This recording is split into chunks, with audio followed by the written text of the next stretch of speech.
If you pour oil into a glass of water, the two liquids immediately separate.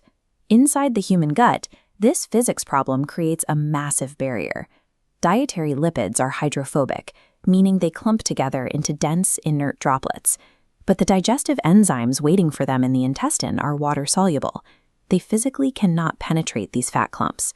Without a chemical mediator to bridge this divide, the enzymes would bounce right off the surface, and intestinal fat absorption would completely fail. This diagram illustrates the body's logistical solution to that problem: bile. Bile is the physiological fluid that connects the liver directly to intestinal fat absorption. We can map the entire life cycle of this fluid across 4 distinct anatomical zones. First, formation in the liver. Second, storage and delivery managed by the gallbladder. Third, the actual handling of lipids in the duodenum. And fourth, the recovery and recycling of the fluid back to the start.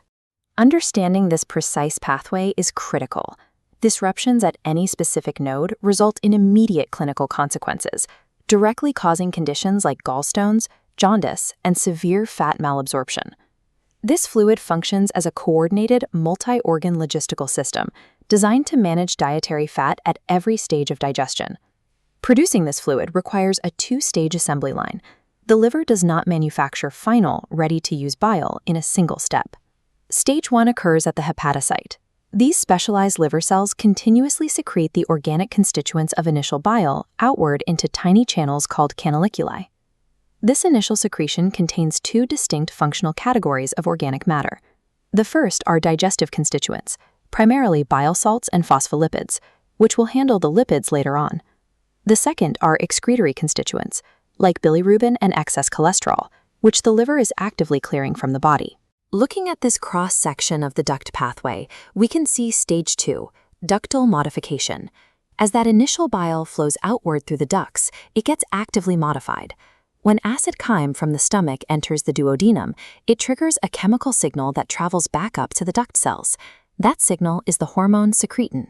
Secretin forces the cells lining the bile ducts to pump bicarbonate and water directly into the flowing bile, rendering the fluid highly alkaline. Any stimulus that increases this type of hepatic or ductal fluid secretion, like secretin does here, is defined as having a choleretic action. The division of labor is clear. Stage 1 provides the crucial chemical payload, while Stage 2 provides the necessary alkaline fluid vehicle to transport that payload safely to the intestine. This continuous production creates a physiological timing problem. The liver manufactures bile constantly, hour by hour, but humans only consume dietary fats intermittently. The gallbladder bridges this gap. It exists entirely to store and manage bile between meals. It does absolutely zero manufacturing of its own. While holding the bile, the gallbladder actively concentrates it. By absorbing water and small electrolytes out of the fluid, it creates a highly dense, potent pool of organics and adds mucin to prepare it for release. This animated sequence shows the exact delivery mechanism. The physical arrival of fat and peptides in the duodenum stimulates local eye cells to release the hormone cholecystokinin, or CCK.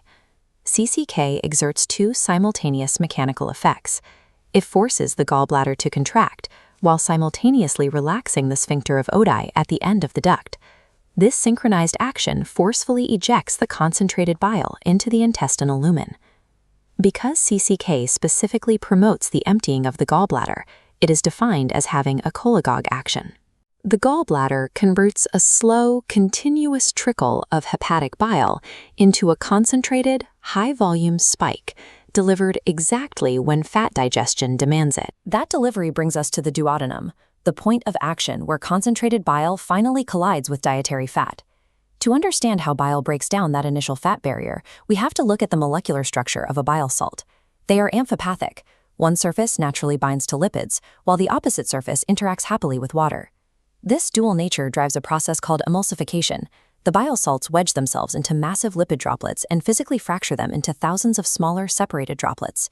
By separating the clumped fat, emulsification exponentially increases the total surface area exposed to pancreatic lipase, allowing actual chemical digestion to begin. Once lipase breaks those fats down into individual fatty acids and monoglycerides, the bile salts perform their next task, micelle formation. They package the newly digested lipids into tiny mobile spheres. These micelles act as secure transport vehicles. They carry the vulnerable lipids through the watery intestinal fluid, delivering them directly to the absorptive surface of the gut wall. Without the unique amphipathic geometry of bile salts, dietary fat would remain chemically isolated in the gut, completely unabsorbable by the body. Manufacturing these highly specialized bile salts from raw cholesterol is a metabolically expensive process. The liver synthesizes primary bile acids completely from scratch.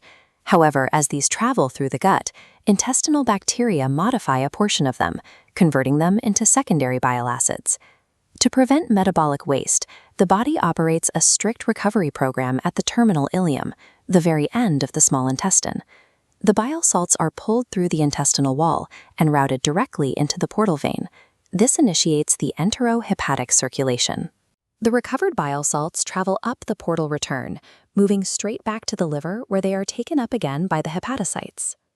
The returning volume of recycled bile salts acts as the primary choloretic signal to the liver, driving the next surge of biliary secretion. The biliary system operates as a closed loop, where recovery is as vital as initial production. To maintain the digestive pool, the liver relies on the continuous return of old salts to supplement what it manufactures from scratch. This master pathway brings the entire mechanism into one continuous functional loop. Dietary fat enters the duodenum, triggering CCK release. Bile is delivered, driving emulsion and then micelle formation, ending with ileal recycling and portal return to the liver. When we map clinical pathology onto this loop, the mechanical causes of systemic failures become clear. For example, if cholesterol falls out of solution during the gallbladder's concentration phase, it precipitates into solid gallstones. If one of those stones becomes lodged and obstructs delivery through the bile duct, the entire digestive assist fails downstream. Lipid handling halts completely. Alternatively, consider ileal loss. If the terminal ileum is damaged by disease or surgically removed, the recycling loop is broken. The body's bile salt pool rapidly depletes, leading directly to severe fat malabsorption. Clinical gastrointestinal pathologies are rarely isolated events. They are mechanical and chemical breakdowns at specific points within this precise anatomical assembly line. Test your understanding of these mechanisms. First, distinguish the exact difference between continuous bile formation in the liver and the storage function of the gallbladder. Second, articulate the functional difference between an emulsion and a micelle during lipid handling. And third, predict the systemic digestive consequences of losing terminal ileal reabsorption. Mastering the biliary system means looking past the fluid itself and understanding how the body seamlessly bridges hepatic engineering with intestinal necessity.